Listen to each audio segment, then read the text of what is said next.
Good afternoon, gamers. It is Wednesday, May the 27th, and that can mean only one thing. It is time for the JRPG report. This is going to be episode 114, and I'm a little more fired up than usual because anytime we get a week that either, I guess on a Wednesday podcast, either I got a game before, the day before, or a game like Nintendo releases on Friday, I get a little more excited, and that is the case as Xenoblade Chronicles Definitive Edition will be in my grubby little hands in just 2 more days. I still got at least 20 or so more hours to go in Persona 5 Royal, but I don't think it's going to make it. It's going to have to be dropped and picked back up at another latent time. That game, man, it just keeps getting pushed back and interrupted needlessly. But that is the way it goes when you've got a 120-hour plus game. It's kind of hard to do all at once. Anyway, we've got a lot of fun stories to talk about with you guys this week. And, of course, Xenoblade Chronicles Definitive Edition, kind of, its release is stealing the spotlight. We did figure out a few more details about that game, and it was kind of to both mine and Jordan's chagrin that we talked about some of the new stuff coming up in that game, and then Nintendo says, hey, here's some more stuff that you guys could have talked about. This was not really something to talk about. It's something that you would have to listen to.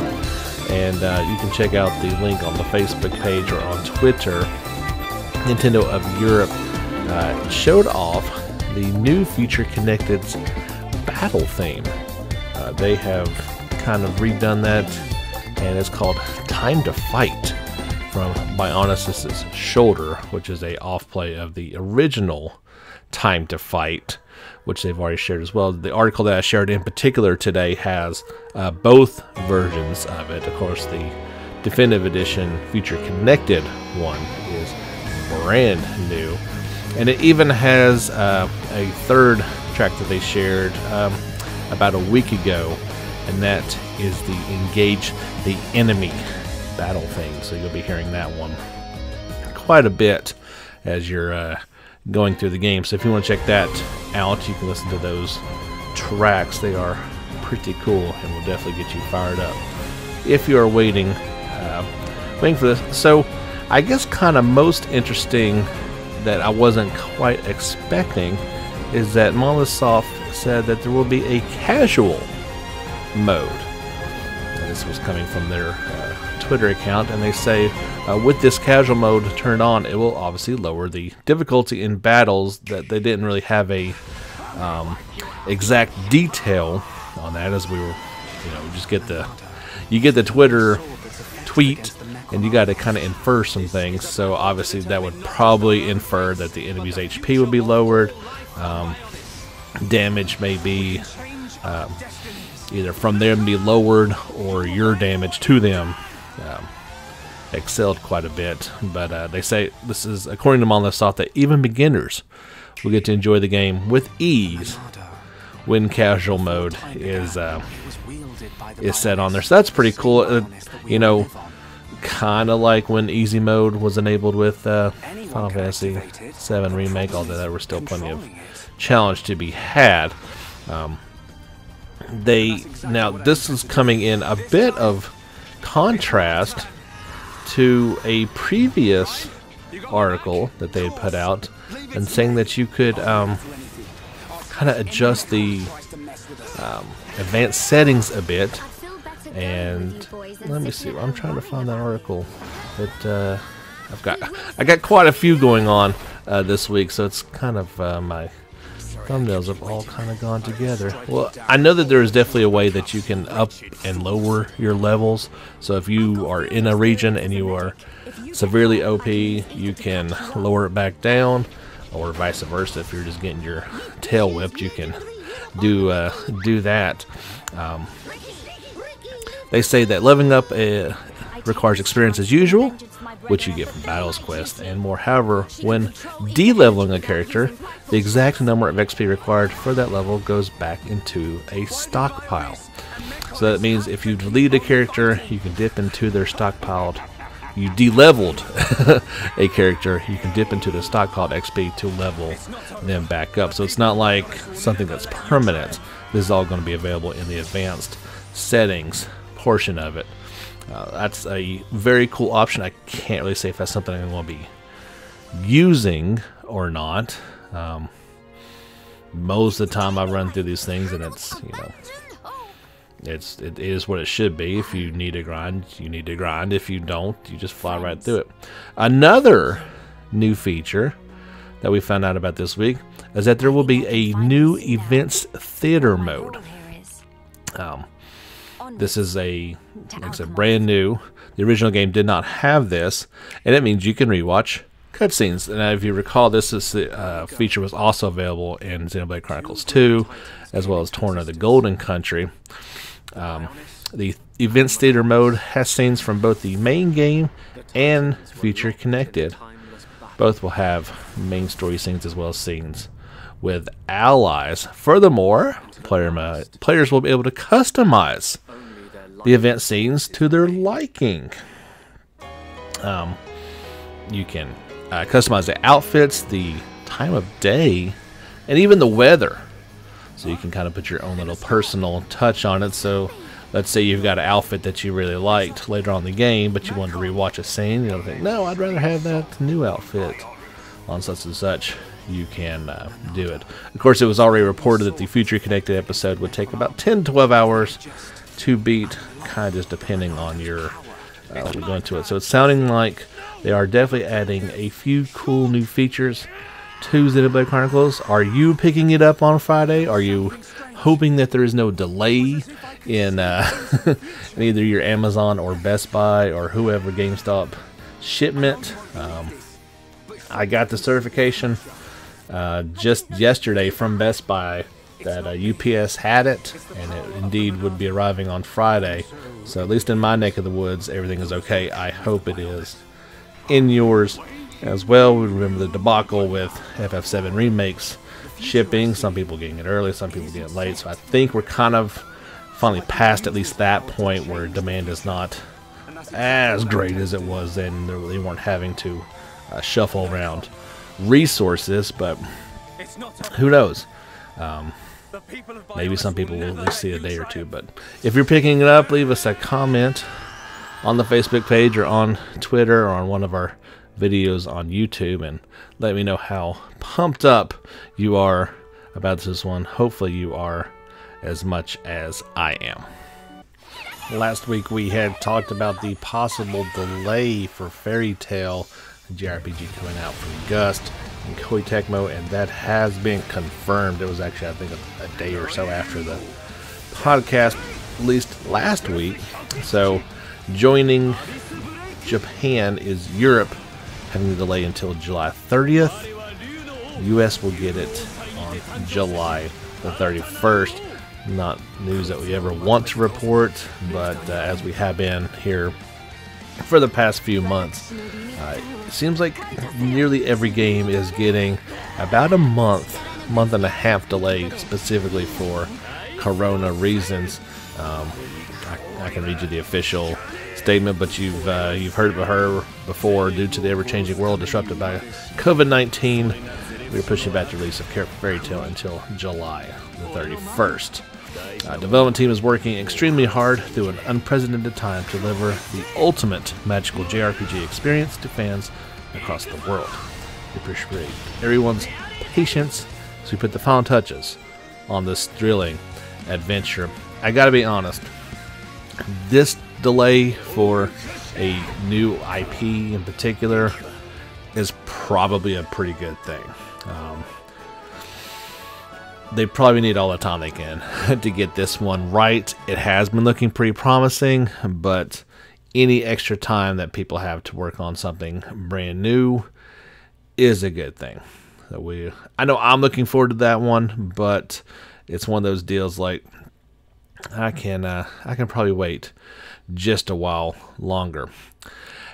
An odd game, to say the least, as well.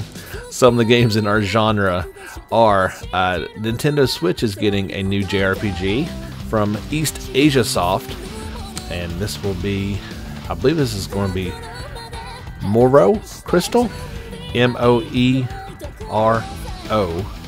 will finally be leaving Japan and making its way to, well, regions outside of Japan. The Nintendo Switch port, which appeared in Japan back in 2019, will be showing up in North America and Europe in 2020. It will be available both digitally and physically. We'll have the original Japanese voice acting with English text. This is the there was an opening movie to go along with that, and that is, there's no specific date, just that it is coming out in 2020. Here is the description of it. Moro Crystal H follows Xenox, Z-E-N-O-X, a young man who was in arguably the wrong place at the wrong time.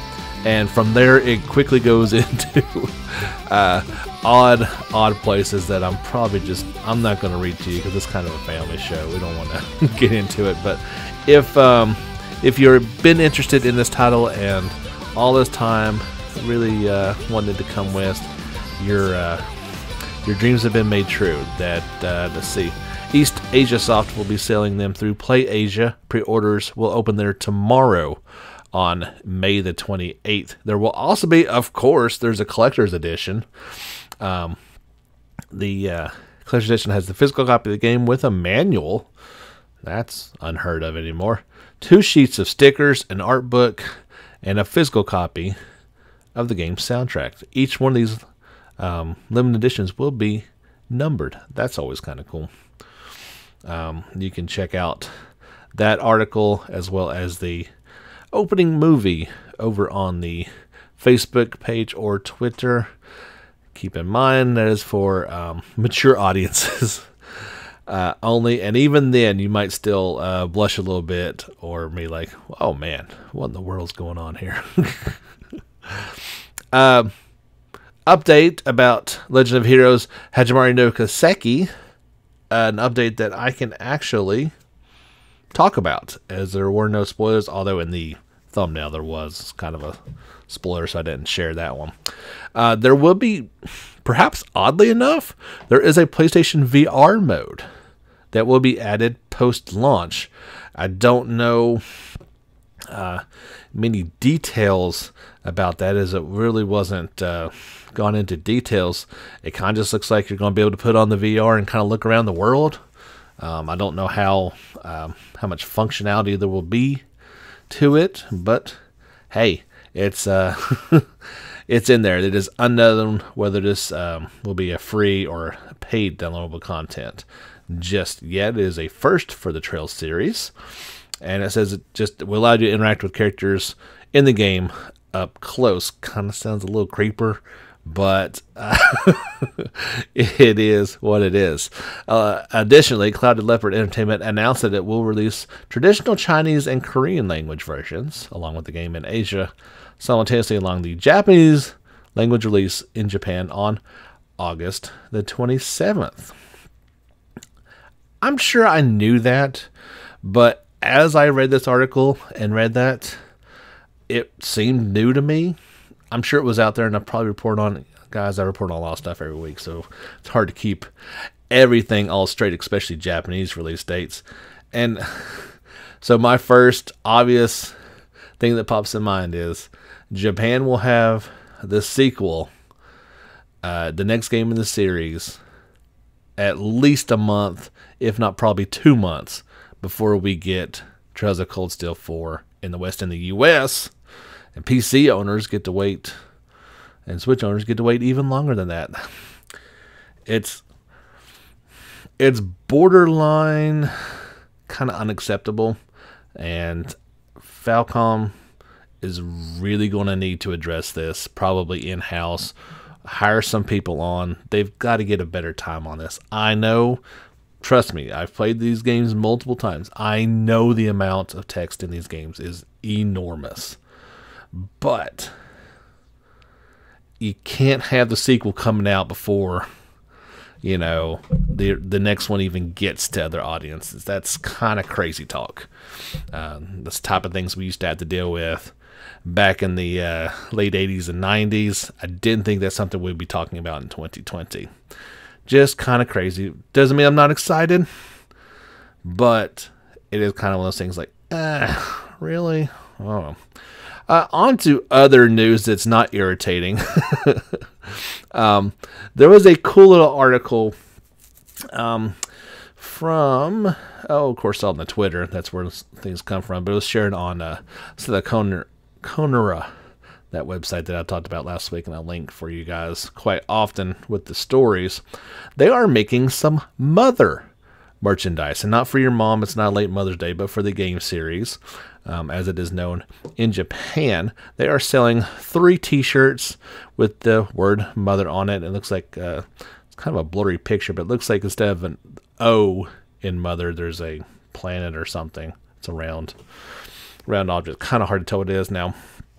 These shirts are going to be going on sale June the 12th. Going to be a little bit pricey. They're listed at about $46 right now. Of course, they're limited edition. They're not something there's a lot of them made for. It's a little pricey for a t-shirt, although it is really cool. But there's also a little handbag, and it's saying that's about $6. Which is really not bad, and it's got a pixelated Mr. Saturn on there. So I'm kind of leaning towards something like that I may check out. It's the reason for this is that there is going to be a Pollyanna Mother official comic that's coming out in Japan that same day of June 12th. So this is kind of one of those limited ties. If you're wanting to get on that, check the article for the link. You'll probably need to do it fairly soon, as I guess there would be limited numbers of those available. If you head on over to the JRPG Report YouTube channel, you'll be able to check out these videos in their entirety. The first one is the newest sub-episode character gameplay from Sword Art Online Alicization Lycoris. This one's for Alice. There was 3 previous ones to come out, and next week I believe they're going to go with Renly, and they're kind of putting these out at least once a week leading up to its release worldwide on July the 10th. None of these are showing a ton, not in English, so can't really tell you what's going on, but kind of just a look at the in-game characters and some of the interactions you'll be able to have with them if we understood what was being said. We had 2 character trailers for Tales of Crestoria. And this one is still just listed as early June coming out. Kind of odd we don't have a firm release date on that quite yet for the Android and iOS game. The first one was for Yuna. I thought she'd have her last name on there. Yeah, Yuna Azeta, number 2 before she is in Tales of Crestoria. The other character we found out was with a young gentleman named Bailey Armstrong, and he is the developer of a brand new, different kind of JRPG. It's going to be called Nahingo Quest. I believe that's how you pronounce it. He'll be able to do it much better than I. And it kind of reminds me much more of a Nintendo or Super Nintendo type looking game, but the goal of it is not only to have some JRPG mechanics, but also this will teach you how to speak Japanese. And he can do a much better job of describing it to you guys, but I thought that sounded pretty cool. Something a little bit different. We always do something different on Sundays, so be looking forward to that discussion on Sunday. I want to give a big shout out, as I probably should do this more often. I'm remiss in doing this, but always need to give a big shout out to our monthly supporters: Kyle, Andre, Dalton, Dustin, and Jordan are our monthly supporters on Anchor. And I just launched Patreon, and so I need to get that kind of going. But I don't know if he wants me to use his real name or not, but Spokes, you're the man. You signed up on there, And I certainly appreciate it. Dalton decided he was going to double dip and throw me a couple bucks on Patreon as well. If you'd like to do that, there is the link at the bottom of the episode, or right there in the middle, actually, the episode. You can follow that link and check out how to do that to support this podcast as well as our YouTube creation as well. I would greatly appreciate it. Your support means so much to me, and it makes me fired up to keep delivering quality content each and every week. So got that business out of the way. We had just today, actually, was a special live stream over in the Land of the Rising Sun for the Dragon Quest Adventure of Day. I'm not saying how you're supposed to say it, D-A-I. They did kind of a big old extravaganza. We knew there was going to be probably a new anime, which was confirmed, and a trio of new games. So we've got information on all three of those. The one that would interest you the most is called Infinity Strash. So think trash with an S at the beginning. An interesting name. It has been announced. Specific platforms were not announced. It will launch in 2021 in Japan. It certainly looks like a PS4 game, maybe Switch as well. They provide an opening, or not opening, but a preview video of it. Looks like they're fairly long along in it. It's certainly not just developed. And it's an action RPG, right? And so definite comparisons are going to be made to the Dragon Quest Heroes titles, but it also isn't like it. This one looks a lot more like Trials of Mana than the Heroes titles. Still has that look as far as character creation goes, that classic Dragon Quest look to the enemies, but definitely also has more of a, and I know it's the same, Toriyama with the same character design. It looks very Dragon Ball. And that's not necessarily a bad thing. I think as graphics have come along, that these two worlds and two lines of drawing are going to be blurred. Certainly at some point. Doesn't look bad. Just doesn't look good. And I say that also with I don't know what kind of percentage I'd give it, but I'd say it's fairly low that when you get this one over here. This seems to feel like a Japan-only game. If any of them are going to come here, it's going to be this one. As it was also announced, there is a mobile game, which didn't even give any sort of English name. It's just Dragon Quest The Adventure of Day Tamamashi no Kaizuza. Also due out in 2021 in Japan. That's for iOS and Android. This is definitely not coming coming our way. I would not put any amount of money on that. There was also a card battle arcade game, which I didn't even know was a thing still, but they're making it happen. And yeah, so we'll keep an eye out on Infinity Strash and see if that's something that possibly could come our way. Maybe once it gets cleaned up a little bit, may actually look pretty decent. I kind of just felt like I wanted to love the Heroes titles and didn't. So anything that kind of resembles that, I'm a little bit weary of, for lack of a better word. But yeah, that all popped off today. And an interesting other article popped up in the Dragon Quest world, and this also is probably going to be something only in Japan. We're not going to see it over here, but it was pretty cool that Square Enix released some Dragon Quest origami and color by number activities. This is all obviously part of the stay-at-home campaigns where, hey, we're going to give you some cool stuff to how to do that. It looks like you can print those out. Now, it's going to be in Japanese, but, you could probably follow the instructions fairly well. I've got that article linked, and it does have a link to to the website with a PDF that can be downloaded.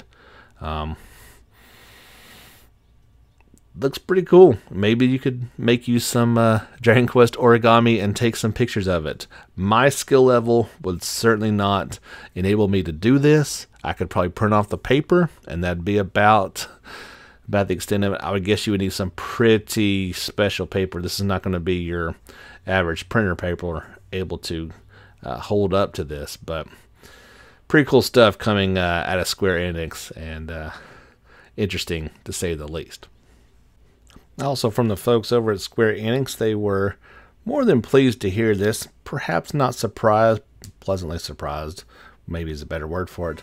But so far in 2020, the best-selling game of the year is Final Fantasy VII Remake. That title was previously held by Animal Crossing's New Horizon up until April, but in pretty much just a month of release, FF7 Remake has already taken over. We don't have exact numbers on it. We'll probably get those here pretty soon, but yeah, it is doing quite well in the sales front, and as soon as I have some final numbers, I will pass those along to you guys. But certainly they are happy that has happened. Very cool thing, and it's odd because right by the time I saw this article, I just visited the Sky Tree in Persona 5 Royal, and so this was previously closed, but as it reopened here in the past week, around the top of it, if you've ever visited in Royal or seen actual images of it, you can see the video of it via the link I shared as well. At the top of the glass videos, is a tribute to Final Fantasy VII Remake. Images and video being played all around the Sky Tree. So, not incredible enough to see the sights of Tokyo from the top of the world, but also you can check out Cloud & Company while you're on top of it. I would probably hate to know how much Square Enix paid to do that, but probably well worth it. Here's an interesting article. I knew I just said that was. This is kind of came out a few hours ago, and keep in mind this is purely a rumor. However, it's one of those rumors that also has multiple sources to it, which tends to lead that it's true, just hasn't been officially put out there. I think we'll hear an official release here in the next couple days. But several media sources have kind of confirmed that this is in development, that Disney Plus is working on a Kingdom Hearts series. At first it was even said that it was going to be live action. That's been kind of like, no, it's not live action. It's definitely animated. They're currently casting people to do that. Disney originally wanted to make it, but it didn't work out. So Square Enix was asked to create a pilot using the Unreal Engine. Like I said, a couple people have actually said this is going to happen. Don't know how I feel about it. Is it going to be, convoluted? Is it going to go back to the beginning of the series and retell the stories? Is it going to be something new? I'll have to wait and see. First, we got to wait and see if it's even true. And then we got to wait and see how we feel about it. Or if it's just a big kind of jumbled mess like Kingdom Hearts has turned itself into. We'll have to wait and see. As soon as I hear confirmation on that, I will pass it along to you guys and hopefully have some details. We mentioned this game previously, and it has been reported over the past month that Bloody Chronicles developer Yggdrasil Studios has been crowdfunding on Kickstarter for its latest game, War of Astrid. This was the game that's a grid-based, turn-based RPG. He plays that newly installed instated soldier who rises up the ranks in the war-torn continent of Astrid. Well, that game has been fully funded. There was a trailer that went along with it, kind of showing it in action. You can tell it's definitely pretty early. Like, some of the scenes look pretty good, and there's definitely like some slowdown in some of the other things. So they got their fun, and they can start addressing that soon. War of Asgard features a mix of visual novel story sequences with a strategy phase where the player can explore Asgard and do battles with neighboring countries. During these fights, you'll play as a protagonist in grid-based battles alongside named allies you'll get to know. During important matchups against story bosses, it'll switch to turn-based combat like in traditional RPGs. Yggdrasil Studios stated that you'll be able to forge your own story, decide the outcomes of side quests, and rise up the ranks to possibly become a lord. Since the beginning of the crowdfunding project on Kickstarter, the project has reached and surpassed its goal of $31,500 by over 3 times, so getting close to $100,000. That should be more than enough to get things rolling along. Since it has achieved 3 of its stretch goals, which are a bonus dungeon, a castle management system, and a crafting system for weapons, armors, and items. That Kickstarter will continue until June the 12th, so there's still time to contribute to that if you're interested. War of Asgard is targeting a PC release in 2021. PlayStation 4 and Nintendo Switch releases are planned for the following year in 2022. So a lot of time left to develop on that. You can check out the video. I will try to get that up to YouTube here shortly. I want to do the podcast before I start worrying about stuff like that.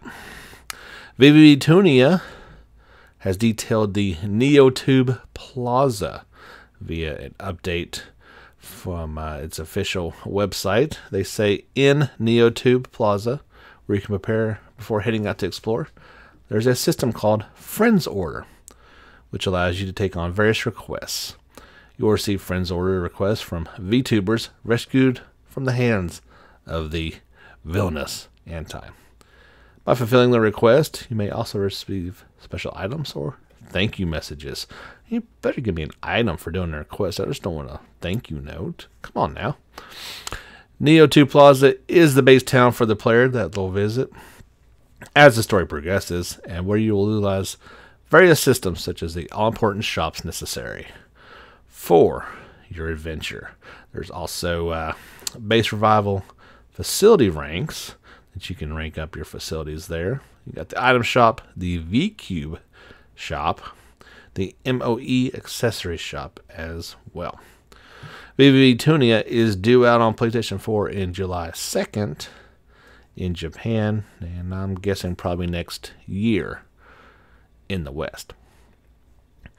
3 new characters were added to Mary Skelter Finale's roster. She-Ra, Rapunzel, Sleeping Beauty were the 3 added, and then they talked about the battle system basics. So first for She-Ra. She's the youngest sister of the execution girls that overrun the surface. She is selfish, bratty, and tries to act tough around anyone she encounters. Her official name is Scorched Pillar. She goes by the nickname She-Ra. Although a member of the execution girls, she is hesitant to hurt her opponents and is reprimanded and looked down upon by the other execution girls. Next we have Rapunzel, who doesn't have quite Rapunzel level hair, but definitely has quite a bit. She is an extremely pure and immeasurably cheerful girl.